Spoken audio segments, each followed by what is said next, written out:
Monday marks 100 years since the horrific Tulsa Race Massacre. On May 31st, 1921, a white mob stormed the Greenwood neighborhood in Tulsa, Oklahoma, killing hundreds of people.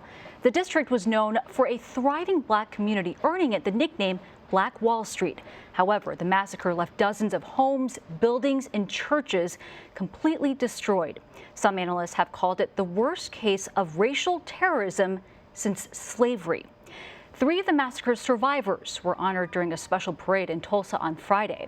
107-year-old Viola Fletcher, her 100-year-old brother Hugh's Uncle Red Van Ellis, and 106-year-old Leslie Benningfield Randall rode along in a horse-drawn carriage while others marched alongside through the streets. Other community events are planned for today. The centennial commemoration is not all about looking to the past. A movement called Build in Tulsa aims to spark a major economic boom among black creators and businesses. Earlier, my colleague Tanya Rivero spoke with the group's venture partner and managing director about the overall mission.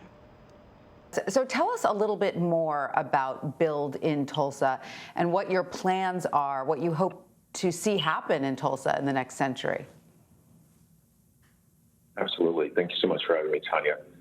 Build in Tulsa is a national multi-sector effort to rebuild Black Wall Street around Black tech, entrepreneurship, business, and capital. Our focus is literally on building the infrastructure for Black wealth creation for the next 100 years. Right. And so as you said, Build in Tulsa plans to focus on tech, business, and entrepreneurship. Why focus on that industry specifically?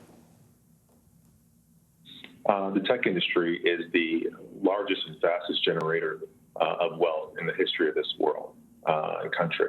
So we want to focus on tech because we believe that it is the channel for multi-generational wealth creation, particularly for the African American community. And how will that work?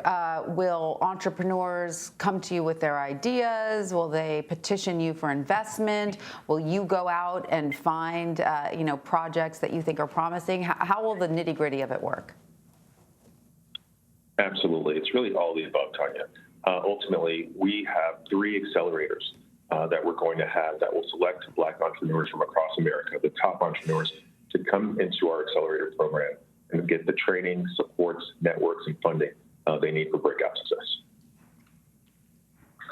And if they sort of pass the threshold and, win your blessing, will they be given sort of office space in Tulsa? What will the connection be in Tulsa? Because as we know nowadays, you could do an internet startup almost anywhere. Absolutely.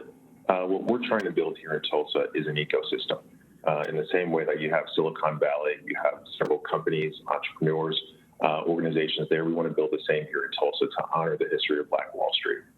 So what we're looking to do ultimately is to bring those tech companies here to Tulsa, and for the ones that are able to grow into the Amazons and Microsofts of tomorrow, we'll write them a check for $1 million to make Tulsa home. Great. Amazing. And so how do you hope this project will impact those residents of Tulsa who already live there, who maybe are not in the tech industry?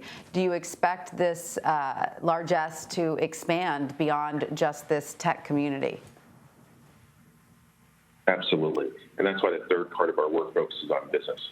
So we're going to be supporting business owners here in Tulsa as well. The local community is central to our work so much so that we have a local advisory board that will be directing us and ensuring that the work that we're doing is impacting the local community in a positive way.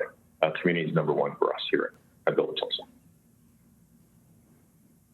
Okay, great. And finally, where can young, hopeful Black entrepreneurs get in touch with you if they want to run their ideas by you? Absolutely. They should go to www.buildintulsa.com. Amazing. All right. Well, Randolph Wiggins, thank you so much for joining us and telling us about your initiatives there in Tulsa. We appreciate it. Thank you so much, Tanya. Take care.